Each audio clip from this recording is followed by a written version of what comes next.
నమస్తే, welcome to Andhraprabha. నేను తేజస్వి. లోక్సభ ఎన్నికలకు సమయం దగ్గర పడుతోంది. ఈ నేపథ్యంలో కేంద్ర కేబినెట్ పలు కీలక నిర్ణయాలు తీసుకుంది.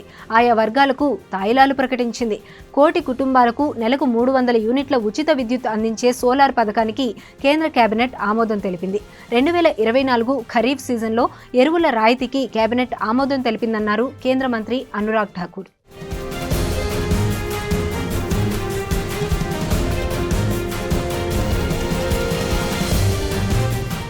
5 రకాల ఎరువులపై 24,420 కోట్ల రాయితీని ఆమోదం తెలిపారు.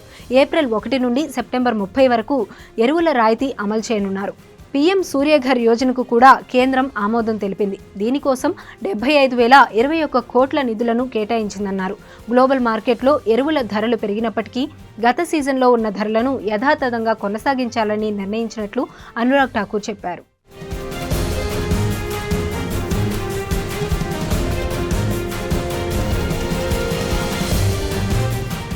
వచ్చే ఏడాదికి కేంద్ర కార్యాలయంపై సోలార్ విద్యుత్ ఏర్పాటు చేయాలని కేబినెట్ నిర్ణయం తీసుకుంది. అలాగే 1 కోటి ఇళ్లకు సోలార్ విద్యుత్ అందించేందుకు గ్రీన్ సిగ్నల్ ఇచ్చింది. ఇప్పటికే ఈ పథకం ప్రారంభమవుతుందని ప్రధాని మోదీ చెప్పారు. ఈ పథకం ద్వారా ఒక్కో ఇంటికి 300 యూనిట్ల కరెంట్ ఫ్రీగా అందించనున్నట్లు చెప్పారు.